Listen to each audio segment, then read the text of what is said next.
Hey everybody, Matt Colville here. Welcome to the bridge of the Starship MCDM Productions. We played D&D last week, and we're probably going to play tonight. Why don't you come on by and watch? It's a lot of fun. This is the campaign diary where I just recap what happened last week, and I also give my running commentary on how I think things went from behind the scenes. If you ever miss an episode of The Chain and you don't want to wait till Wednesday morning for the official recap, you can always go by the subreddit or the wiki. One of our mods, Carrie P, keeps a running commentary of what's happening in the session, and she does it live so that even if you show up late to a live session, you're like, what's going on? She will private message you and link you to her Google Doc with what you missed, which I think is fantastic. And it's also a great aid for me when I'm making these videos. And it's so useful that Matt O'Driscoll, who plays Leech, uses it to read to his kids who cannot stay up late enough to watch The Chain. So thanks to Carrie P for doing all that heavy lifting. When last we left our heroes, they had just defeated a sun elf, a solar celestial, one of the true elves. And there aren't any of these left in the world. They all left the world millennia ago before any human civilization.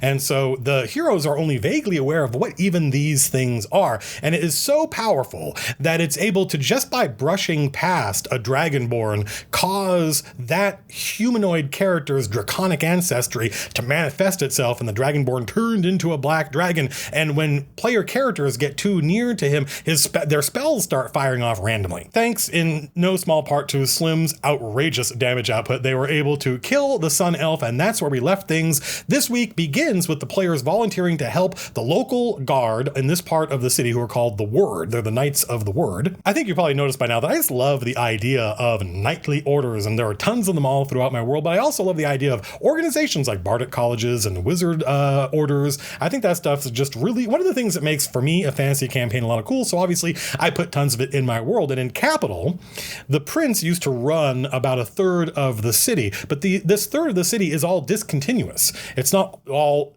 next to each other. And as a result, each different area the prince controlled has its own government and its own knights. So you met the knights, the Red Falcons, who run the Palette, and these are the Knights of the Word, who run Collins Gate. Collins Gate's the name of this district. It's got 2 neighborhoods in it. The players are helping the Knights of the Word clean up the mess left by the Russet Mold when a dwarf, who's wearing all the heraldry of the Knights of the Word, and a halfling show up. This dwarf is the commander of the Word, and in my world, dwarves are like short Klingons, and so he immediately demands to know what's going on. What in the God's name happened here? He asks the heroes to identify themselves. Who are you? And Lars says, the Chain. The dwarf does not accept this as an answer to his question. He's like, chain? What chain? Forcing Lars to extrapolate and say, we're Knights of the Prince. And the dwarf does not accept this. He's like, if you were Knights of the Prince, I would know. Boots then shows off the seal they have, which is an authentic seal. And the dwarf's lieutenant, a halfling named Spendthrift, inspects it and says, yeah, these are real. These are Knights of the Prince. And so the dwarf, accepts them. Obviously, they're helping his guards clean up some mess in the city, so he's predisposed to like them, even though he's not super happy with these heavily armed folks walking around his district that he's never heard of before. But they get to know each other a little bit. Lars spends a little bit of time trying to basically recruit this guy, or a better way to put it is to lay the groundwork to recruit this dwarf and these knights, because Lars has gotten it into his head, and I don't think he's wrong, that one of the things the Chain could do is try to unite the prince's forces and turn them into an army. And I think that's possible. They ask this dwarf where's a good place to rest and recuperate, because they all almost died in the battle with the black dragon and then the sun elf. And he says, yeah, you can go to the Dancing Minstrel, which is something I had to make up. I had no idea the players were going to try and spend the night here, basically. I thought of this as a place to get through on their way to meet the Duke of House Verona, but they never met that guy because they decided to spend the night here, and that sort of changed the campaign a little bit. I played it up a little bit while we were playing live because I wanted the players to feel as though their actions were what were driving events. But in point of fact, everything that happened last night was going to happen anyway. It just wasn't going to happen in that order, per se. So the heroes go to the Dancing Minstrel. It's a 3-story inn. This part of town is very old. The streets are very windy and twisty. The houses are taller and built up and built in some cases over the streets themselves. The Dancing Minstrel is a middle-class tavern. There is, in fact, a minstrel there, but he's not dancing. He's just, playing music for the people that are staying there. And I describe how it's a lot of people who stay here are people from other parts of the city who have business in Collinsgate, so they need an inn to stay at. This is a very modern notion, I think, but it's plausible. And so the heroes spend the night here. Nothing interesting happens. And the next morning, at very early, they're eating breakfast. There are not that many people here. This Roman centurion looking guy comes in. He's in his 20, or he's about 20. He's 20 years old, but he looks older. He has one of those weathered faces that he was kind of born old. And he approaches the heroes and gestures as though asking if it's okay to sit down. And he has a huge smile on his face. As a result, the players are immediately suspicious of him, which is fantastic. And he is a minor noble from the Commonwealth. That's why he's dressed as a Roman centurion. And he's attending the war college here in the city. And the players are still confused. This is my fault. Bad design. I probably should have named them different things. But the war college is basically a school inside a university, right?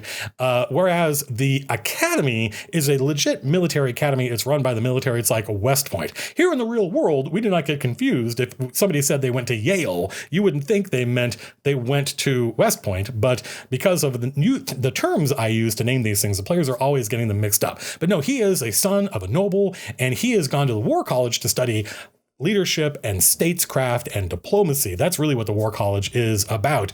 It's not actually about fighting wars, except at the very highest level. This character doesn't introduce himself right away. He just asks the players some questions based on what he's read in the broadsheets. And then King says something, and he turns to King and he says, I wonder, just as a non sequitur, by the way. He says this apropos of nothing. He turns to King with a big smile on his face and says, I wonder, do you think he's really invincible? And he smiles, and I wanted to smile on purpose, right? And King, without hesitating, without asking, I almost had him ask Boots, but I was afraid that Tom Schmuck actually would not know who I was talking about. So it was more important that he ask King, because I knew Lars wouldn't hesitate. I knew Lars would know exactly who this young man was talking about when he says, do you think he's really invincible? And Lars didn't miss a beat. He said, not at all, which is exactly what this guy wants to hear. And he starts asking questions about their contract. You were hired to kill Mortem, correct? Ajax says, wizard, what would happen if you succeeded? What would happen if Mortem, either you killed him? What if he dies of old age? Would you consider your contract complete and you would have no more business with Ajax?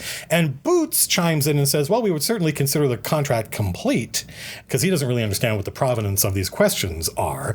But Lars makes it clear, King makes it clear that they would not, their business with Ajax would not be finished. And that's the moment where Scipio's like, yeah, it's personal for these guys, right? It's not just a job. And that's what he was waiting for. And he says, I'd like to introduce you to my friends. He introduces himself. His name is Marcellus Scipio. And a judge does a check to see, is he wearing the old class ring? And that's where the thing about the academy came up. I'm like, no, but he does have a ring made of solid sapphire, not a metal ring with sapphire inlay. It's actually a carved, hollowed out chunk of sapphire. And he takes the ring off his finger. And what I should have had him do was flip it like a coin in the air. But I hadn't actually thought a lot about this moment of transition. I thought about everything leading up to it. I thought about everything after it, but I hadn't made any notes about how does he actually transition them into the next scene, because I kind of trusted that I would make up something that was interesting and cool, and I think I let myself down there. So what he did instead was he put the ring on the table and spun it, like you might do with a coin. And Anna correctly determined that he was casting a spell. He wasn't casting a spell, but the difference between what Anna suspected he was doing and what he was doing is indistinguishable from casting a spell. And Judge tries to slam his hand on the table and cover up the coin, but in doing so, he has to look at the coin, and that act, it's looking at the spinning coin, that transitions everyone at the table into another world. I did not really intend this campaign to work this way. The players have been in 6 different worlds so far in the course of 5th, 6th, 7th, 3 levels. They started off in the mundane world, and then they went through the astral sea to get the capital. And then once they were in capital, they went into the world below. And even in the world below, they ended up transitioning into the mad god, the Elder Aboleth's pocket universe. And then back into the mundane world in capital, they met Sumat Pol, and Sumat Pol has his own little pocket universe. It's technically a fold in this universe. Again, the distinction is not meaningful. So that's 5. And now they are in rolling green hills. There's a huge tower at the top of one hill, which they're right outside of. And when they look up in the sky, it is solid sapphire. This is the 6th world they have entered. It is called the Sapphire Realm. And Marcellus Scipio is eager to introduce the heroes to his his friends inside the tower. He describes it as the Tower of the Moon. It's basically a wizard's tower. It's a whole like wizard's college in here. Lots of libraries and books and people doing magical research. At this point, the players are old hands at the we're in another realm thing. Again, this wasn't something I intended on. I didn't think this was going to be the theme of the campaign. And the crazy thing is, I happen to know that there are more pocket realms coming up. Stay tuned. At least one more. And the heroes ascend this tower until eventually they come to the major meeting and planning room, and they meet an orc, not a half orc, an actual proper orc, an old orc. He has long, razor-thin tusks. The orcs in my world have long, razor-thin tusks. And actually, I think they're supposed to have really tiny razor sharp horns as well, but I don't think we've ever drawn them that way. That may be something our new artist can do. It's something Jason can do for us. He's wearing this pale white bone armor with a highly stylized, almost like a Chinese dragon on it, painted gold. And he introduces himself as Darengar Vile Silencer. Vile Silencer is a title, and he is the head of the Order of the Golden Cross, or the Order of the Gold Dragon. They have a couple different names. That's another thing I like to do when it comes to world building, is give the same thing multiple different names, because things accumulate different names over time as different types of people need to refer to it. This is a large round room. There's a huge, basically a conference room table, a meeting room table on it. There are bookcases all around the walls, and there are people here doing magical research and taking books off the walls and putting them on lecterns and opening them up and making notes and stuff. But kind of dominating the entire thing is this raised dais and this huge pool of milky white water. The players have seen a pool like this before. This one's called the Well of All Worlds. That's a name that they did encounter over the course of the adventure, but this is what you folks get for watching the campaign diary. You get a little bit of that lore that the players were never exposed to, and hovering over this pool is a 12-foot tall elven figure with pale white skin. It's a lunar celestial. It's a moon elf, and she's basically meditating. She's just hovering there over the pool and says nothing. The Vile Silencer introduces himself, and he appears and acts sort of like a military commander, and he wants to meet all of these characters and says that Marcellus Scipio spoke highly of them and said that they were maybe the folks that they'd been looking for some time, and that this was a place of great learning and great lore and understanding. If the players have any questions about anything, he is the person to ask. And they have lots of questions like, who are you people? And they're like, we're the Knights of the Golden Cross. The Knights of the Golden Cross, which I think I probably could have done a better job on the name of. The Knights of the Golden Cross are sort of the major operatives of a larger organization called the Sapphire Sky. And that's these people, and they're in the Sapphire realm. So not everybody they meet is a knight, but everybody they meet is definitely a member of this order. And the players ask, who is the master of your order? And everybody looks to the floating moon elf. The Vile Silencer explains that the players encountered a solar celestial, and it is that act that has brought them to these folks' attention, because they think that there's crazy stuff going on. The players are sort of involved in the middle of it. The Vile Silencer explains that the sun elf that they met and killed the night before was mad, had been driven mad by his long internment, and that if he hadn't been mad, he would have made very short work of the heroes, and that sun elf's name was the sun reflecting off a lover's eyes. That's how the elves name themselves. And that elf, who he then refers to as the sun reflecting, was a power source of a place called Ringwell. Ringwell is a dungeon that they didn't know where it was in the world. Some people thought it couldn't be in Capital. Some people thought it had to be in Capital. And now it's clear that it is in Capital, because the sun reflecting was one of the last emperor's best friends and most powerful allies. And he volunteered to seal himself inside Ringwell as one of the things that powered its forbiddances. The forbiddances are the magic that locked Ringwell away from the world. Vile Silencer explains that the last empire knew his empire was collapsing and there was going to be 1,000 years of darkness, and he didn't want his enemies and barbarians to get their hands on the lore and power of the Kalian Empire, so he locked it all up, and he calls them wards. They're not all powerful magic items. Some of them is just lore, the knowledge of how to do things, and of those magical items, these artifact level items. Some are good and some are evil, but they were the things that gave the emperor the power to rule a world, and he was afraid of what happened if those things fell into the wrong hands, so he locked them all the way in Ringwell. Ringwell was a dungeon that the last emperor cleared out when he was a young man, so in his old age he returned there, and the forbiddances are these magics that he and his friends, one of whom is the Sun Elf, cast to, and this, the Vile Silencer says he did something very clever. He didn't just seal them away from the world, he sealed them away from the memory of the world, so that people forgot that Ringwell existed, or where it was, or what exactly was locked up in it. And that's one of the reasons they were confused, he explains, about the Jade Hand. They were pretty sure that the Jade Hand was in Ringwell, so when Ajax showed up with it, they're like, oh, Ajax has found Ringwell, but it turned out they were wrong. The Jade Hand was never in Ringwell. It belonged to the Pharaoh, and Ajax took it from him when he conquered him. You can tell I'm getting excited because I keep stumbling over my words. The players are really interested in this. This guy, the Vile Silencer, seems to know a lot about what is going on. They're like, what is your interest in this?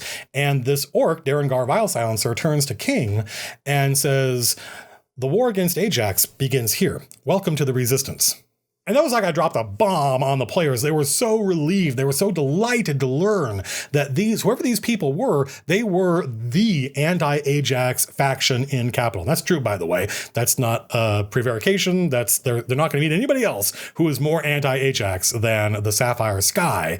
And that's something that suddenly all of the tension that the players had been dealing with for so long was instantly resolved. And if you watched last week's campaign diary, you know that I was a little bit worried about that. I still am, because of course the players are going to be relieved. Oh, now we don't have to worry about the politics anymore. We've got these folks here. But there was still some tension because the king is like, listen, if we're going to work for you folks, we're going to need some, monetary compensation. The Vile Silencer says, we're not used to paying people for doing the right thing, right? They are a very classically knightly order in that they are motivated by morality and quashing. They're sworn to go around the world destroying evil. Judge quickly asks, well, these magic items these artifacts that are locked away in Ringwell, if we find them, can we keep them? And the Darengar Vile Silencer is like, some of them, absolutely. And some of them are powerful evil things that need to be secreted away from the world, probably kept here in this Moon Elf's realm.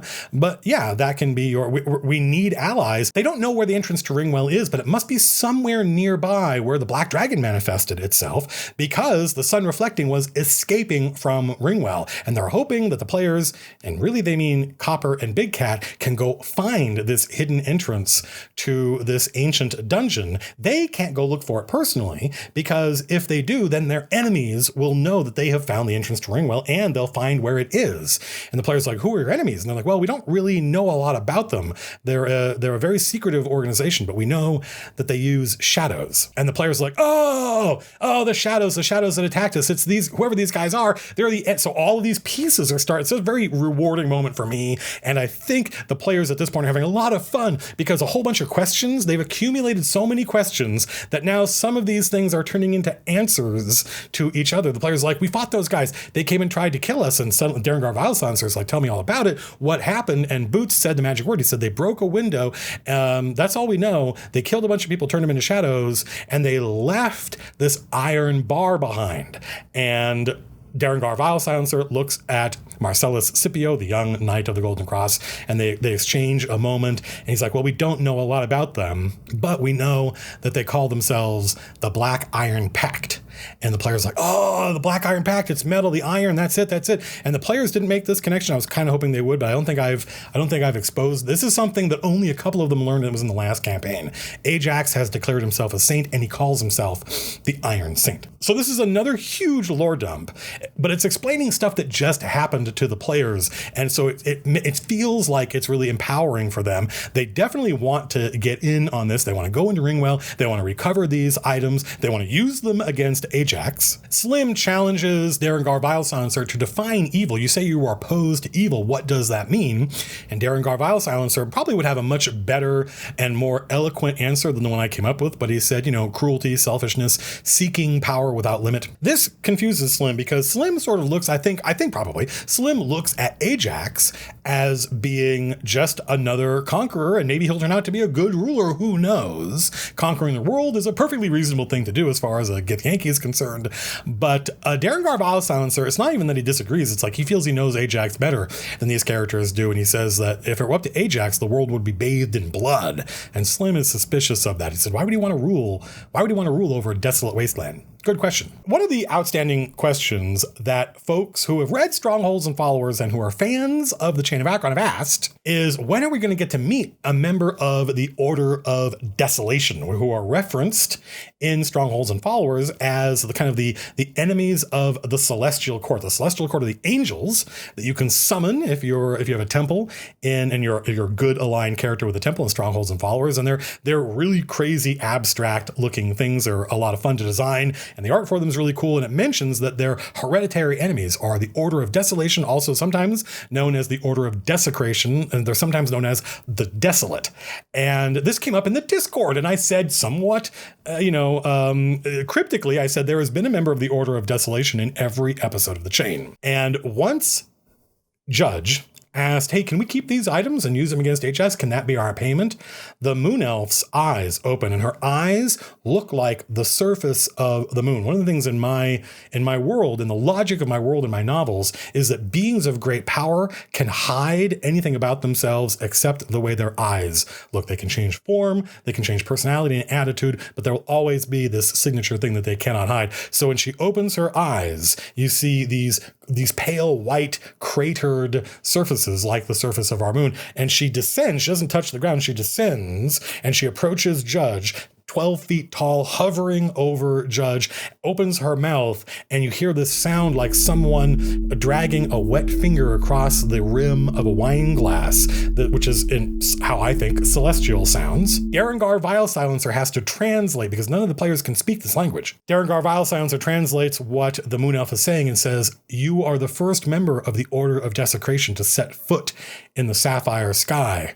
Many of your order have attempted and died trying. We hope we are not making a mistake in trusting you. Judge, somewhat defiantly, I think, says nothing and feels in his mind this sense of an engine that has always been running in his mind that he never really knew was there until suddenly it all very calmly settles down and stops. And he experiences this intense stillness, and he remembers the events of his life. He remembers Alloy and living in Alloy and getting married and having a family. And he remembers joining the Order of Desecration. He remembers the fall of Alloy. He remembers the battle with General Zorn, where he took, who is not a Zorn, that's just his name. He's an Azer. He's a fire dwarf who took over Alloy, stole it from the Lady of Brass, and Judge becoming an exile from Alloy and joining the Chain of Acheron, who listened to him when he said, we have to stop this army from taking the city, and listened to him when the Lady of Brass would not.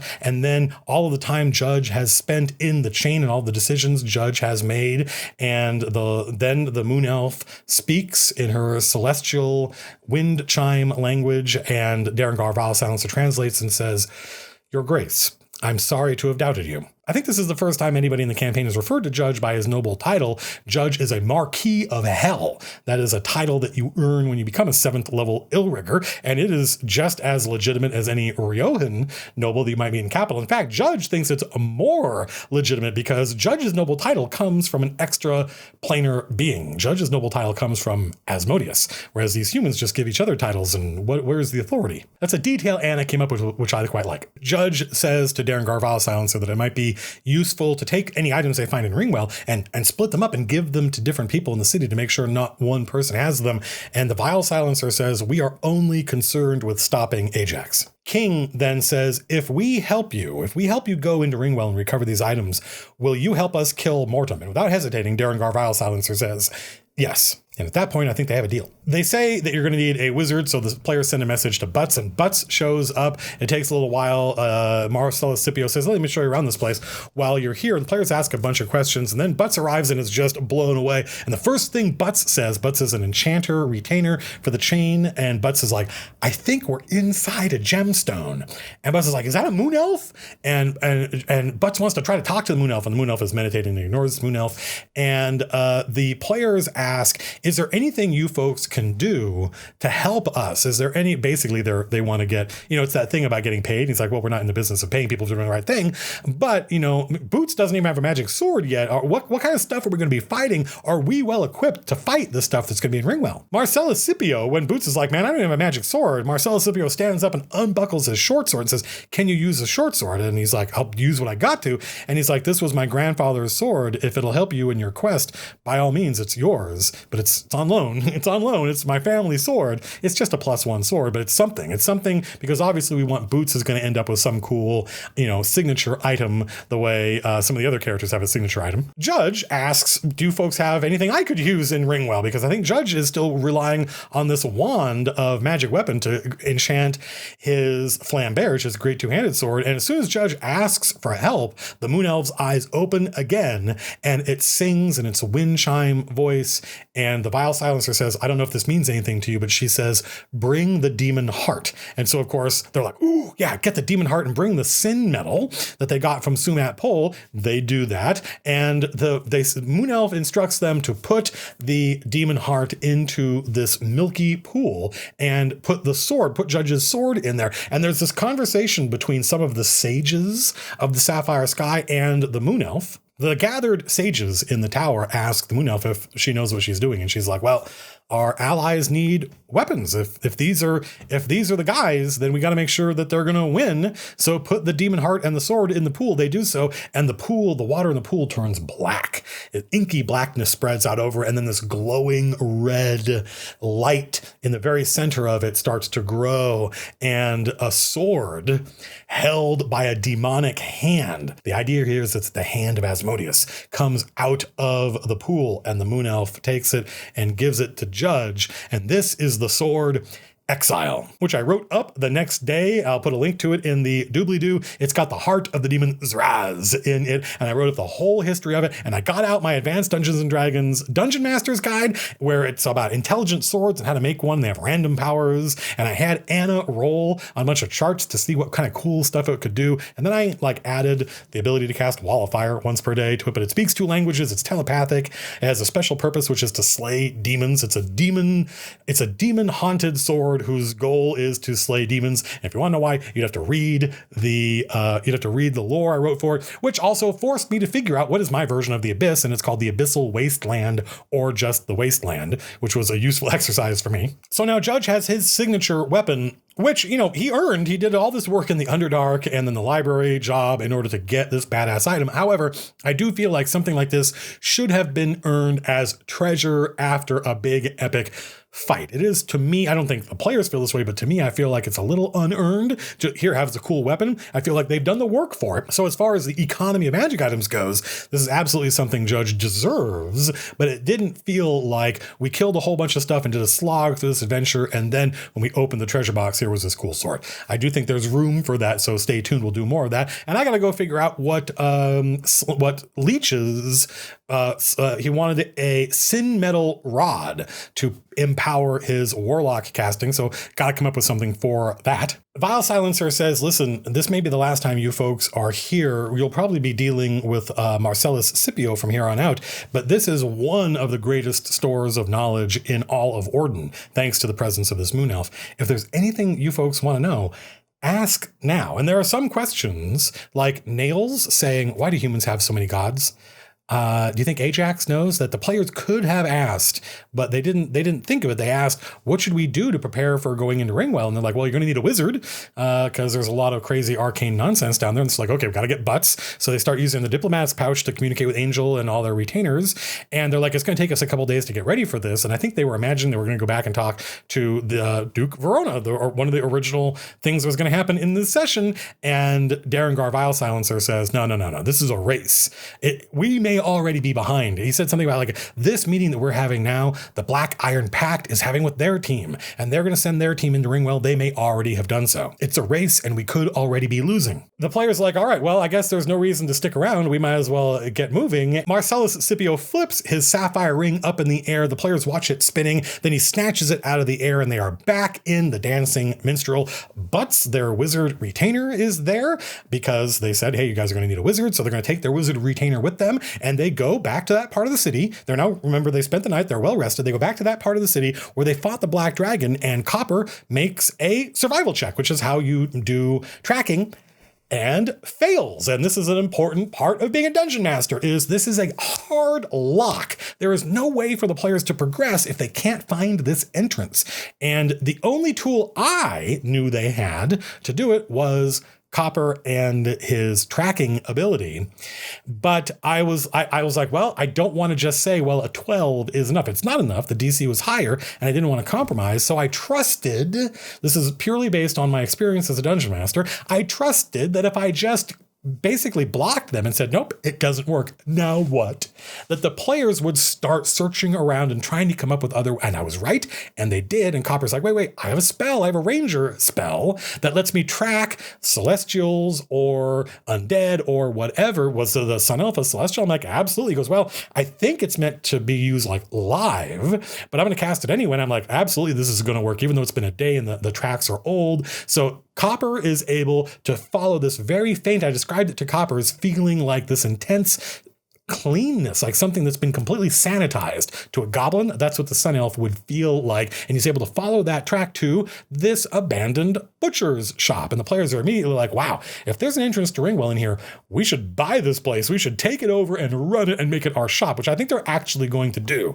And it might actually sort of turn into a stronghold for them. We'll see. I definitely think there's a whole bunch more cool stuff that's going to happen in this campaign based on the word and that dwarf and his halfling lieutenant and the fact that they're the authority here in the city, but now the heroes are setting themselves up here. So this is going to further Lars's desire to unite all the prince's troops. So that's going to be cool. The players are basically moving into Collinshill. They're going to abandon the stays, which had to happen eventually. So the stays was kind of their level 1 starting zone. And I'm going to miss it. I'm going to miss Nero, the reporter. I'm going to miss Captain Shinzio, who I really liked. And this is going to be a very different kind of police captain to deal with. Zarok, the dwarf who's the head of the ward, is a very different character. And this is where the players are going to be based out of maybe for the rest of the campaign. In order to get into this abandoned butcher's shop without doing damage to it, they're going to need to break in. They're going to need to pick the lock. And all they have is boots. They don't have a thief. They have a bard. And he can't really, I think he made a roll and he failed really badly. And while they're arguing about what to do and whether or not they should send for one of their retainers, like Angel could probably break into this place, Slim Phil says, hey, can I just see inside this place? I'm like, yeah, it's got a big window. And you look inside and it's got, a marble countertop and a bunch of it's got the hooks that you hang meat on. But apart from that, all the utensils and all the accoutrements of being a butcher's were long ago taken out of this place. And Slim's like, I can see in there. I'm like, he goes, I misty step in and open the door from the inside. I'm like, perfect. You're able to get in. But as soon as Slim misty steps in, he hears the sound. And what I did was I took my phone, which is glass, and my dice, which are wood and resin, and I just dropped them on here. I said, you hear the sound like clatter, clatter, clatter, clatter. And Slim's like, and he lets the others in and he's like, he lets them know there's somebody in here. So they go and they explore this room and they see tracks, and these tracks lead back and forth, but they lead to this one door that goes to the basement, and they follow the tracks deeper into this butcher's shop, and they end up in kind of a dead end, this large mess hall room where the people who worked here used to eat. And they're like, what is going on here? And Judge has the presence of mind, probably because I asked Judge how his hell sight works. It gives him advantage on perception rolls to see hidden or invisible or disguised creatures. If you're using magic to obscure your true nature, the Illriggers can use the power of their devil lord to see through it. But I think even with advantage, Judge rolled like a 4 or something like that. At which point, I believe it was Leech who saw what was happening, went, I cast Fairy Fire, which outlined the drow assassin who was in here waiting for them, or not waiting for them, but in here as kind of a sentry, and was now backed into a corner. And that's where we left things. The players are going to have to fight this drow assassin. I'm going to try to make it a little interesting, but 6 7th level players against one drow is not going to be that big a deal. They're going to try probably to kill this guy and question him. Got to make sure that doesn't happen. Although it might, you never know. Whenever I say something like, got to make sure that doesn't happen, you always have to leave the possibility that they could. And I think that's going to be a lot of fun. And then next week, which is to say tonight, they are going to enter the Ringwell dungeon for the first time. A lot of folks in the Discord, a lot of folks on the subreddit are like, is this bad news? Is this going to be a repeat of Night Below, where the players are super invested in the city and now they're just going to spend all their time underground? But I don't think so. I've run this exact adventure before and there was no problem. The problem with Night Below is, I think, very specific to Night Below, and it has to do with the open world sandbox and then this sort of unrelated Underdark adventure. But this is the opposite of unrelated. Everything they're going to fight down here, and you'll see this week tonight, everything they're going to fight down here has something to do with, they're going to meet probably the Black Iron Pact's enemy team that's coming down here to find its own wards. They're going to find the wards of the Last Empire that they're going to use to fight Ajax. So everything they find down here, regardless of how much of a non sequitur it is going to be a tool that they can use to fight Ajax. And I'm super looking forward to this. And because of the way Ringwell is structured, there are big chunks of it that are sealed off from all the other parts, which is going to give them a break. We don't know how to get through here. And while we're trying to figure it out, we are going to go and do our downtime stuff, and we're going to have other adventures. I have no real fear, which is not the same as saying it's going to work the way I think, but I'm just not afraid that that's going to be a problem. I'm super looking forward to this. This is going to be, I think, the arc that gets these players to like 13th level with lots of subplots and branches and stuff. It's not just going to be clearing rooms for the next 5 levels. There's all sorts of politics left to do. In fact, some of the most political things in the game are going to happen as a result of this. But just as a general rule, anytime the players recover some powerful item from Ringwell, there are going to be a lot of folks in the city who would much rather that they had that item. And that's going to be, I think, where some of the tension comes from. So thanks for watching. If you've made it this far through the campaign diary, I salute you, and looking forward to seeing what happens tonight. I'm super looking forward to running. I've been threatening to take a multi-week break, like a month or 2 off, just because I want to play D&D. I want to recharge my batteries. I want someone else to run. I don't know who that person would be. Maybe nobody. Maybe we don't stream and we just get together and play board games or something. But I may not need to. I may just continue to be motivated because of how excited I am about Ringwell, which is a dungeon that I've been working on off and on since I was a kid in fits and starts. It also is an amalgam of lots of other dungeons that I've run. And so if we ever turn into a product, we would have to, like a real product, we'd have to reskin parts of it to make it, or just completely throw out and reinvent big chunks of it to make it authentically ours. But I would look forward to that. I think that'd be a lot of fun. This would be the big dungeon in Capital. And yeah, that's it. That's the session. Darren Vile Silencer, by the way, I don't know how that name sounds to you. I'm too close to it because Darren Vile Silencer, I think, was the second D&D character I ever played. And I was 15 or 16 years old, and it came up in the Discord. Somebody in the Discord was asking about one of my early characters, and I was like, well, here's what I remember. I played this character, this character, this character. And when I wrote down Darren Vile Silencer, when I remembered that name, I was like, I need to take and steal that name. That's it. They're going to fight a drow tonight. That's not going to take too long. Maybe they'll get to question the drow. I think that'll be a lot of fun. And then they'll enter Ringwell for the first time, and they will meet and fight, I assume, their opposite numbers from the pack, the team that the Black Iron Pact have assembled to enter Ringwell. And in fact, the folks who figured out how to get in and released the Solar Celestial in the first place, because the heroes already know that it's a race. What they don't know is they're behind. Until tonight, peace out.